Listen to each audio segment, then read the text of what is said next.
You walk into a supermarket. Aisles stretch in every direction.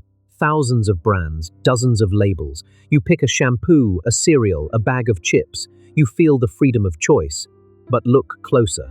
That shampoo, that cereal, that bag of chips, they all trace back to the same handful of corporate parents. The logos are different. The packaging is different. The ownership is not. This is the illusion of choice. A system where a tiny group of conglomerates controls the output of almost everything you buy, from your morning coffee to your laundry detergent to your jeans. And most people never notice. How did this happen? How did just a few companies swallow the global marketplace without you even realizing you were being fed from the same hand? The answer is not a conspiracy. It is a story of ambition, efficiency, and a single business strategy that worked so well it became invisible. A strategy that started in a small kitchen, a corner store, a single product, and then grew until the line between brand and owner disappeared. This is the story of the 10 companies that own you, and the quiet machinery behind every purchase you make. You push a cart through the fluorescent hum of a grocery store. Aisles stretch in every direction: cereal, soap, soda, snacks.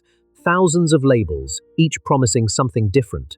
You grab a bottle of shampoo, a bag of chips, a jar of pasta sauce. 3 brands, 3 companies. Right, look closer. That shampoo belongs to Unilever. The chips, PepsiCo owns them. The pasta sauce, Nestlé. You just bought from 3 corporations that together control hundreds of brands you thought were independent. Walk down the detergent aisle, Procter & Gamble has that. Grab a frozen pizza, Kraft Heinz. A candy bar, Mars. A yogurt, General Mills. The shelf is a maze, but the walls are owned by just 10 companies. You think you have choice. You have an illusion. These conglomerates have spent decades buying up smaller brands, creating a landscape where competition is a mirage. The same parent company that makes your laundry detergent also makes your dog food, your toothpaste, your bottled water.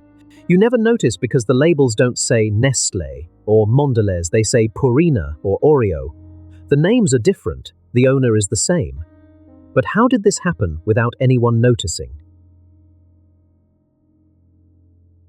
You stand in the aisle, surrounded by 100 different brands. But peel back the labels and the story narrows. These 10 corporations didn't just appear overnight. They built their empires one acquisition at a time, swallowing competitors, absorbing startups, buying out family names. Nestlé started with infant formula, then it bought Purina, then Gerber, then a dozen frozen food lines. PepsiCo bought Quaker Oats, then Tropicana, then Gatorade. Each deal erased a rival, each merger tightened the grip.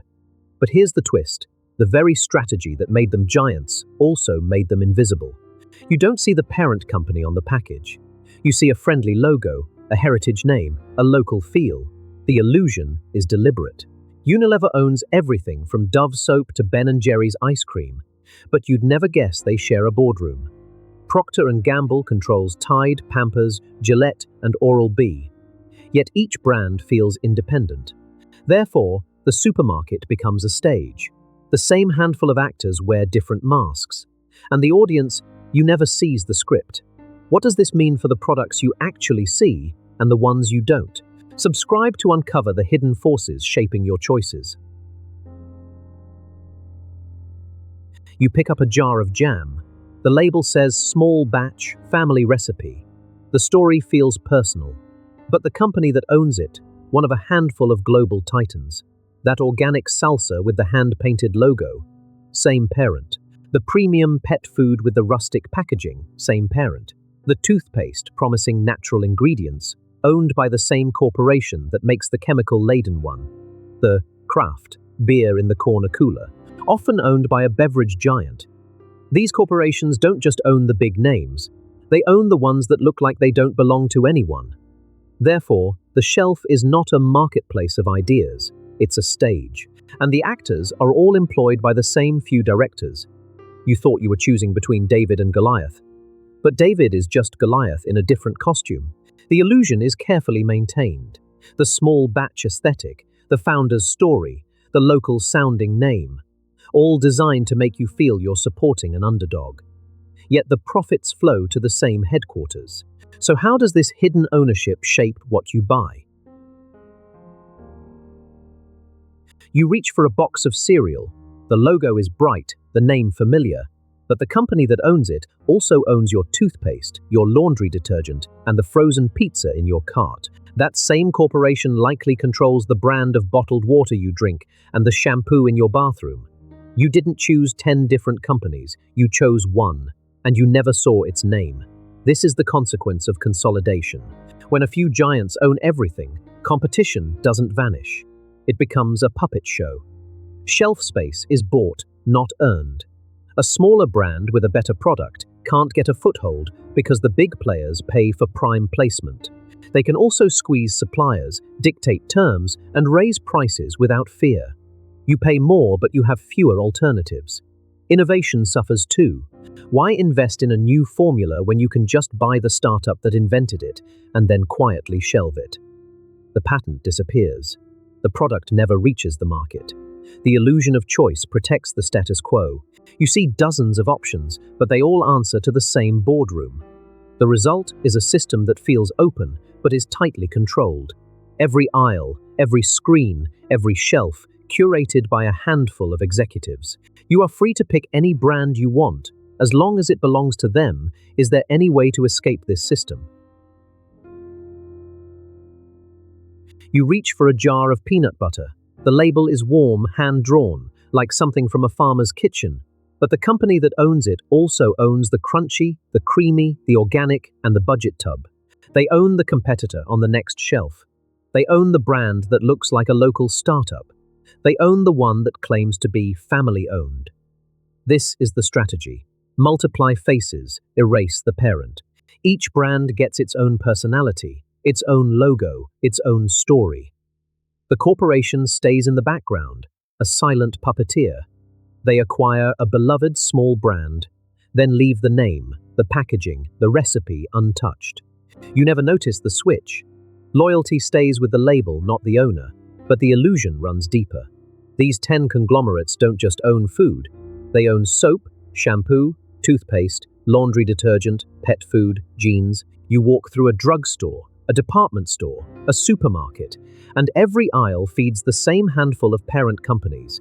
They compete with themselves, they create the appearance of choice, then control every option. Why go to such lengths? Because awareness kills control. If you knew that the same corporation made your cereal, your deodorant, and your dog's kibble, you might pause. You might question the price, the ingredients, the ethics. So they stay hidden. They let the brand be the face. What would happen if consumers actually knew the truth? You walk into a store that promises natural, organic, local. The labels glow with independence. But peel back the packaging. That artisanal kombucha, owned by a soda giant. That small batch granola? A cereal conglomerate bought it years ago. The illusion runs deeper than the shelf. Therefore, breaking free means more than reading labels. It means rewiring how you buy. Farmers markets, co-ops, bulk bins where the brand disappears. But here's the catch. Even those supply chains often feed into the same distribution networks, the same trucks, the same warehouses, the same parent companies that own the alternative brands too.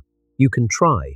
You can grow your own food, make your own soap, sew your own clothes, but the raw materials, seeds, chemicals, fabric, still come from a handful of global players. The monopoly matrix isn't just on the shelf, it's in the soil, in the supply chain, in the system itself. Yet a quiet shift is happening. Small producers are banding together. Digital platforms let you buy direct from the source. The question is whether that scales, whether enough people care, whether the giants will simply buy the competition again, as they always have. The answer might surprise you. You walk into a supermarket. You see dozens of brands of shampoo, cereal, soap. You feel the freedom of choice. But look closer. That natural shampoo and the budget brand next to it, same parent. That premium chocolate bar and the cheap snack, same corporation. The illusion is seamless. They don't hide the brands, they hide the owner. So how do just a handful of companies control nearly everything you buy without you ever noticing? They buy success and leave the label. A small organic brand gains a loyal following. A giant acquires it. The name stays. The packaging stays. You never see the change. You keep buying, believing you're supporting the little guy. But the profit flows to a single boardroom. The lesson is uncomfortable. The system isn't designed to give you variety. It's designed to give you the feeling of variety while concentrating power. Every dollar you spend, you're not choosing between competitors, you're choosing between subsidiaries. The illusion of choice is the most profitable trick ever sold. And this same trick plays out in another industry you'd never suspect, one where the brands you trust most are all owned by the same hidden hand. Stay curious, stay informed.